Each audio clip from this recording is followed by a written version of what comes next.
Thank you, Justin. That's one thing that never changes.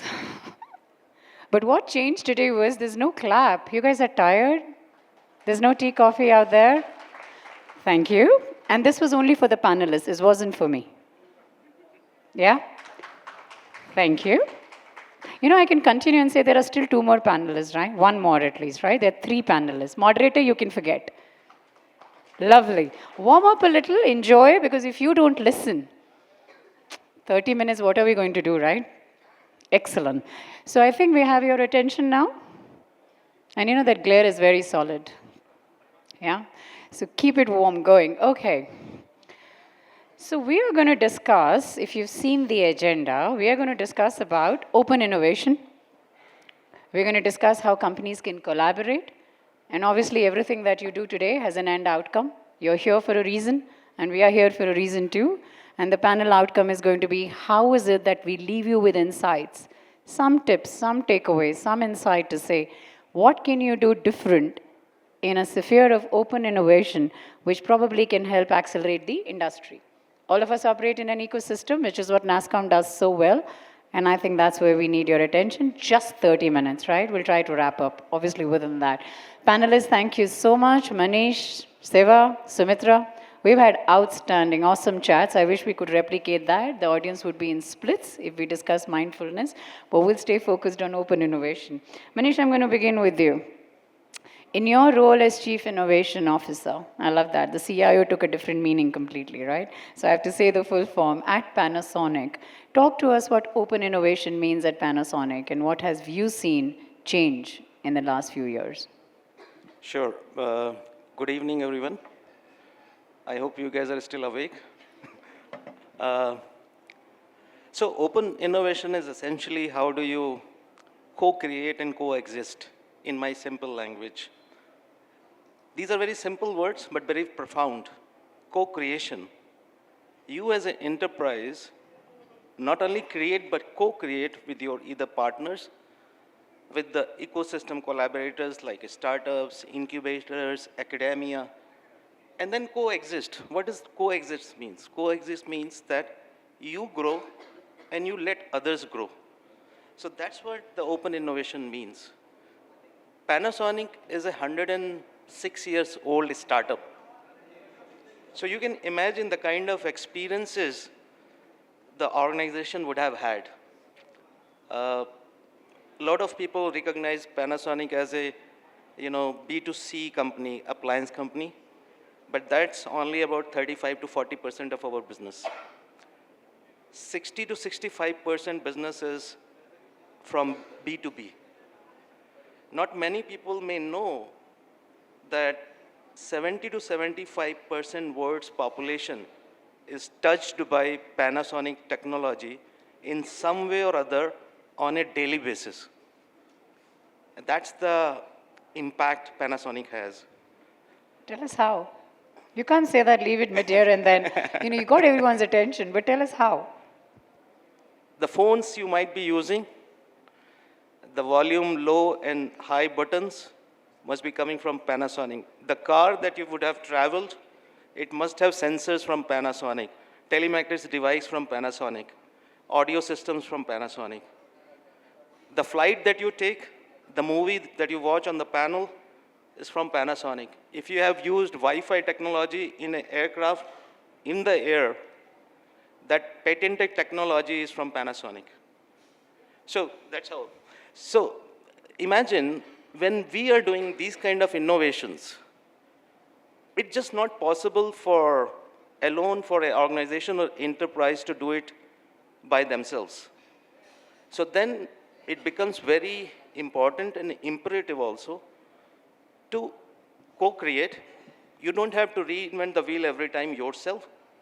But when you co-create and coexist, you're actually giving others opportunity and the freedom to not only create something for you, but you provide certain other mechanism and resources to grow it further, to scale it further. And that's what it means for Panasonic, I would say. Thanks, Manish. You brought home one, how Panasonic is part of our lives daily. Awesome. And also the fact that you did justice to the topic. It's all about collaboration and open innovation. Awesome. Siva, I'm going to come back to you. I'm going to jump across and get Sumithra in. Sumithra, in your role as Senior Vice President at HCLTech, and we'll talk about telecom. Largely, we've seen telecom as a heavy industry, right? Everything is built around collaborations. And talk to us as to what is now new in the world of telecom and how is HCLTech leading it? Sure, Supriya.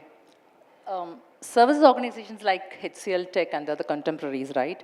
We have been in this innovative mood as R&D, as a DNA for us, in more than 4 to 5 decades. And telecom is one of the oldest technologies which have transformed itself into a different avatar, right? We strive, thrive, innovate, collaborating with multiple stakeholders. We at HCL have transformed ourselves as a telecom in various industry 3.0, 4.0, 5.0, be it the wireline to wireless transformations, on-prem to cloud technologies. This was very much possible by co-creating and contributing to the open source along with multiple OEMs and ODM partnership that we have. One example which I want to cite, which is very happening now, as you asked about that, is there is a program called TIP, right? This is we call it a telecom infrastructure program. HCL is one of the 8 partners, and along with the 8 partners, we do an accelerated technology, an upcoming technology for O-RAN 5G. Right? So we started investing on this. All the partners started investing on this to create an open RAN infrastructure solution, standardize it. We started contributing to the multiple facets of it. Some of us did apps for it. Some of them did the infrastructure for it. Some of them did the testing and the implementation. We call this program proudly called ARIAN. It's accelerating RAN intelligence for networking ecosystem. So we worked on it for 4 years, only to get the result of it by getting funding from the UK government, where we are trying to accelerate their infrastructure system to enable O-RAN for 5G. So it's a very proud moment for all us. Thanks to the O-RAN in Alliance, TIP, and the multiple MNOs, right, network operators, which have worked consistently with commitment to make this happen. And this is one such collaboration where complete contributions is used by entire world in terms of getting the standards from the draft to the centralization. This is brilliant, Sumithra. Thank you so much, where the world comes together, right, and makes 5G happen for us. If you were to say there was one thing that you thought was the key, it just clicked. This is the reason why this such a grand worldwide collaboration worked. One success criteria, what would that be? The persistence and trust and commitment from all the organizations. All these organizations are leading organizations, right? The trust and the commitment to the technology was a very key factor, and investment at all levels, the leadership levels, it's a primary key, I would say. Outstanding. So stay committed. 23 more minutes to go. We'd love to see your commitment on this one. Thank you. Siva, coming to you. I'm told this entire conference is anchored on 2 strong pillars. One is innovation, the other is sustainability. So at JCI, talk to us how you're collaborating to drive sustainability, and more importantly, a little bit of emphasis on how you're ensuring that this is in alignment with what the government of India standards and expectations are of a company operating here. Sure, thank you. I represent Johnson Controls, a $26 billion company focusing on commercial building solutions and sustainability. Coming to the term sustainability itself, it's not one organization's job. It takes a community, right? The building has to be sustainable. The community has to be sustainable. At the end of the day, the planet has to be sustainable, right? So in this scenario, partnership is important, and openness in the mind, first, is very important. And secondly, openness in order to collaborate with multiple stakeholders is important. So one example I can take, we adopt a global approach. We may have a global product, service, or a solution, but if it has to work in certain geography and a certain market, global is one way to do it. And that's where, for example, just a few months ago, we entered into a partnership with Mahindra Group within India to launch a net zero initiative, which is jointly done by Mahindra and Johnson Controls in the presence of government with a Ministry of Energy also participating in it, and launched a toolkit whereby it enables organizations, communities, and several facility owners to give a recipe or a standard operating procedure to make and adopt and adapt to best practices for sustainability. So that one area we can look at. The second area is this morning, I mean, right from Chris to Professor and also the startups, we heard about how do we really interact with the industries, the academia, and the government, right? So another example, just last week, I was in a meeting with United Nations World Economic Forum for Council for Industrial Revolution in Delhi, where we were part of the steering committee, where we invited multiple stakeholders in the areas of sustainability, particularly in urban transformation and smart cities. Right? So it is about how do we really work with multiple stakeholders to drive the common agenda, which is nothing but sustainability. That includes scope 1, scope 2, scope 3 emissions, etc. Some is under our control. Scope 2, scope 3 is not under our control. So that is a necessity and a business imperative for us to have partnerships and open innovation. And now we are in the world of AI, and we are every company, industrial company, trying to transform itself into a software digital company. They have platforms and data, etc. It is also important to have technology partnership where we have data exchange agreements or whatnot, because all of AI is as good as the data itself. So these are some of the examples which I can share, Supria. This is brilliant, Siva. Thanks so much. Two quick questions, very rapid ones. Why do you think some companies are still not taking the entire road to sustainability and they're dragging their feet, right? We know that. Unless there are rules, policies, procedures, well, no one thought about it, right? And those that are taking it, why do you think they're doing it? Yeah. So number one, I mean, within our company, we say, are we eating our own dog food or are we drinking our own wine, right? So it's easy to preach, it's tough to practice. It takes effort from each individual, each leader in the company to practice what we are seeing. So, for example, I mean, I lead the OpenBlue Innovation Center. Before I preach to our end clients or governments, etc., we practice ourselves and then see how easy or how difficult it's to conserve energy, not only by cost, but also from a demand-side consumption. So before we even go ahead and then say, this can solve the problem with nice PowerPoints, I think it has to be actionable, deployed, outcome-oriented, and that's why it's difficult. It's easy to say, tough to do, but practice makes perfect. So first practice and then roll it out at a large scale. So that's why everybody knows the trick, but trick is in the doing. And does it come at a lot of cost too? You're saving down the line, you're doing what is right, but I'm sure, one, you may not know the road is straight, but also it comes at extra cost, right? Is that true? Yeah, so that's where I would like to concur with what Manish was saying, that we need that innovation mindset. So what we do is develop a framework within the organization to fail. Fail fast, but don't fail too costly, right? Because we have our own P&Ls and cost equations, etc. So as long as we fail fast early in the life cycle, we have a methodology or a model called design, digitalize, and deploy for any sustainability. So if you catch things early in the life cycle during design, pilot, and proof of concept stage, I think the outcome would be definitely better and not too expensive. You know, you make sustainability sound so interesting. I'm sure the audience agrees. Do you? I see the front row is smiling. I've always had problem with the back benches. Always. But that's okay. Here we are not allowed to say that, so we'll let that pass. I see a lot more smiles now. But if you're really smiling and you want your hands to do the magic and you want to stay awake without tea, coffee, we continue clapping. This is for Siva, by the way. I think sustainability is good, brilliant. There's a new title of the book that's emerging, which is Fail Fast, but Siva says Fail Cheap. Make sure that's there, right? So excellent. Those who are taking notes, continue. I'm an avid notes taker. My CFOs ask a lot of questions, so that's why fail cheap. Yeah, keep your CFR, but in our world, you have to keep them close. Manish, coming back to you. Again, going back now, we'll switch hats again. We'll talk about innovation. And as much as enterprises the elephants are dancing and they're trying to dance forever. We also know startups do the dance beautifully. They're nimble, agile, and they're at the cusp of innovation, right? I love the nod. So talk to us about this entire ignition accelerator that Panasonic is embarking on. How is India contributing to it? And what I want you to talk about is your personal passion for startups, because that's what's going to keep them awake. What Panasonic does, we can also read on a website, right? But bring your magic to it, Manish. Sure. I'm glad that you asked, Supriya. So, I head India Innovation Center of Panasonic as part of my other role.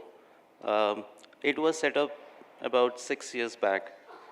And I was the first person, and I was asked to set it up and then create new businesses, new revenue stream for Panasonic in India, but take it to global also.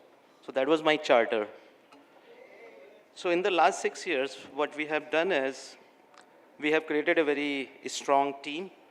I call them Navy SEALs, 10x people, tier 1 institutes, IITs, NITs, Ivy League colleges. So in the initial few years, when the entire innovation canvas was, open area for us, we started innovating a lot of things. But in the process, we figured it out that you cannot do everything by yourself. And that is the first thing as a business leader. Though I come from a engineering background, but now my role is slightly different. How many engineers out there, by the way? How many hardcore engineers? Do you feel that engineer always will say that I will do everything, don't worry about it. I'll do it myself, don't worry, don't go anywhere, I'll do it myself. So this was the thought process from each and everybody in the team. But then I said we have to start partnership model, start reaching out to startups, academia, incubators, because we wanted to do things in a much faster pace. One of the things which is said about our center is that we are one of the fastest. We do things, within 6 months. We launch new releases, new products, new solution. So in that process, we started working very closely with the startups. But in the back of our mind, I always had a thought that, we should have a little bit more structured approach for the startup ecosystem collaboration. Panasonic CVC had created a fund called Panasonic Kurashi Vision Fund. The fund size is roughly about $50 million, 5 years investment period, another 5 years for the exit or come out of that. So total 10 years, started in 2021. And the focus was initially towards US, so we started investing in a bunch of startups in US, Mode, Ubiden, then we moved towards Europe, R8 Technologies, then moved towards Japan, Daybreak and all that. And we as India Innovation Center were able to convince CVC team that India startup ecosystem is very vibrant. Why don't you come? So then last year, we launched our corporate accelerator program called Panasonic Ignition. We had 12 participants and 2 graduated out of that and another 4 with whom we will be doing a lot of business collaboration. So the point is putting that structure, bringing that focus from Japan, from CVC side to India is a big thing. And roughly about 50% of the fund, 50 million fund is invested already. But imagine the remaining is more focused towards India. So that's Outstanding. That's a good number. I wish you all the best. I wish you all the startups that are there. Hope you pick some from the tech showcase that I hear. So just one more thing. Absolutely. This year, we will doing Ignition 2.0 because year on year, we want to do this. Ignition, if you Google it, you will figure it out. Startups who are part of the Ignition program, they have told us that because of participation from Panasonic, they are seeing a scale now, massive scale. Awesome. Awesome. Manish, I know that I won't be able to come back to you for the lack of time. I'll finish with the other 2 panelists. But do you want to talk about the philosophy? Take a quick 10 seconds. Well, that's a great one that you shared in the room. Yeah, so Panasonic philosophy always is to give back to the society, coexist, co-create. So our intent to work with the startup is not to sort of, demote them or sort of, push them down, but how to take their technology and how to help them grow while we also grow. So that's our philosophy. And that's how we have done. Any brand that has been acquired by Panasonic has still maintained their own identity. Just to give one example, 2008, we acquired Anchor Electrical. You must be familiar with the Anchor plugs and switches in your childhood days. That belongs to Panasonic in India. Awesome. You can keep telling us how you're touching our lives every day. We're going to keep getting mesmerized with it. But I love the way we were phrasing it on the call today, which is a lot of companies acquire to kill, while we acquire to partner and grow. I thought that was a great message that came across. So thanks for that. Siva, this time I'm going to come to you, and then Sumithra, close with you. We women will have the last word here. Siva, talk to us about one or two business models that are there that you're using in your company to accelerate growth. And if you can touch upon your partnership with nasscom Foundation for a bit, I think it's a great forum to share that. Sure. Definitely. From a business perspective, I mean, everybody wants to grow, but in order to grow, we need certain basics required. As I told you, as Manish said, I mean, what our philosophy has been, our partnership with Accenture, with HCLs of the world is to really have co-develop, co-deploy, and most importantly, co-sell. As I told you, as a global company, when we want to penetrate into certain local markets, we have, I mean, this morning Chris talked about land and expand, right? In some areas, in order to land, we may need our partners. In some other areas, we may be too good. In order to scale up and expand, we need those partnerships. So that is where we wanted to focus on co-develop and co-create products and solutions and services, but most importantly, joint go-to-market and co-sell so that we can accelerate the business growth through landing and expanding kind of a scenario. In order to grow, I mean, people are very important. In order to people, skills are very important. We partnered with our own nasscom Foundation in order to upskill our women employees. They run a program called W2RT, Women Wizard Rule the Tech. I hope I got it right. You got it right? And yeah, so it was a noble effort for a noble cause, I should say. Not about cost or anything. I think it was a very structured program, not just theory, but also interventions by Indian diversity leaders. They do have something called speed mentoring. I think it was a holistic approach to really look at how do we develop the women tech talent in India. So these are some of the partnerships which I can Outstanding, Siva. Thank you so much. And thanks for the special mention on that women in leadership and that partnership. For all you sitting out there, I think we have a lot more to travel the road to balance the world. So please do your bit on getting more women in the engineering world out there, and let's balance that a little bit. nasscom, thank you so much for allowing me to share that insight. Sumithra, now the elephant has to dance, right?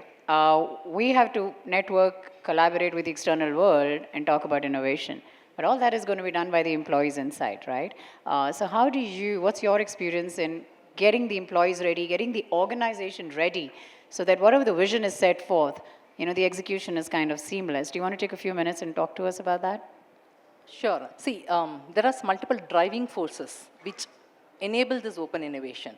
The main one is basically adapting to the changing market conditions, because the market is so dynamically changing. Every 2-3 years, a new technology comes to the foray, and then the next one follows.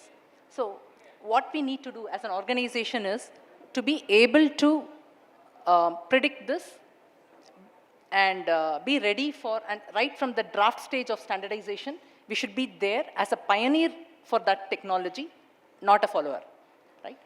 Which means also the next part which you have to handle is, while we do this, we should have our antennas and radars open for what the end customer needs. I mean, a technology without multiple end users is futile. I would like to give an example of how the data engineering or the data science technology was unleashed by the go-to apps, the likes of the OTTs that we have today, right? I mean, can anyone imagine a world without Netflix or Prime Video today? Because those kind of applications and products have completely unleashed the data center technology and the data engineering technology. So when we do this, we have to have an RI team, research and innovation team, that does it, the first part of it, while the practice team does the second part of trying to find out what sells, right? The third part is actual innovation, the technical team that actually innovates and contributes to the open collaboration forum with multiple partners. There are some challenges involved in this, right? How generally to start with, it always starts with a big bang. And what happens later is, especially when the technology trend is, kind of muted, the tendency of individual people working as SMEs there, or even the organizations, at times we feel, what is in it for me, right? Rather than trying to, are we on the right track? There are a lot of doubts that come into our mind. So what is required there is a commitment from the organization towards the individuals who are working in this, encourage them to have that quality and content of the right content created for the Open Innovation Forum and contribute. And this also cannot be done by one organization, as Manish and Shiva are telling. It has to be done by all the participating organizations. Coming to scaling it up, this is where the biggest challenge is there for every organization. I'm sure most of us will agree to this. The investment that we need to do. Today we have multiple young innovators coming in terms of, we have colleges, we have MOUs with colleges, we have POCs running with multiple technical institutions, prime institutions. We have been doing the young graduates ready for deployment for the last 5-10 years. That's going fine. But what is important is the mindset change of how make open innovation as a culture in the young minds. That is important. We have our SMEs doing right things, but how do we train, how do we get to the young innovators wanting to participate in the open innovation, trying to contribute to the open sources and be part of standardization of some things. In India and even globally, we have a dearth of such talents. So how do we collaborate with the premium technical institutes, make them innovate along with us, the POCs, contribute to the open and co-create and file patents. I know we encourage a lot of patents filing in India nowadays, right? So how do we do that? I think that's a gap that we have, and I'm sure this requires a lot of investment and commitment from the individuals and the organization. So nothing comes for free. It is a intent to succeed and make our ecosystem to succeed. You said it. You summarized the session so beautifully. We're at the top of the hour. There was the fastest 30 minutes that I have spent in my life, and my life goes many, many years behind. So thank you so much, Sumithra. Thank you so much, Siva. Thank you so much, Manish. Outstanding insights, but top of the mind, what I can think of is technology is going to make our lives better. But who's going to collaborate? The humans. Take your people along, invest in them, and make sure there's resilience and commitment. And at the end of all, they are inspired. If they lose steam like some of us do at 5 p.m., well, it's not going to work. And let's continue to build a better world, collaborate, and let's all be ecosystem players. I think we've done enough disservice to mankind, natural resources by living for ourselves. I think it's about time we raise a toast, we make a commitment. Let's live and breathe for the ecosystem. Thank you so much. Thank you, NASSCOM, for this session. For more content on tech and leadership, subscribe to NASSCOM YouTube channel and press the bell icon to never miss an update.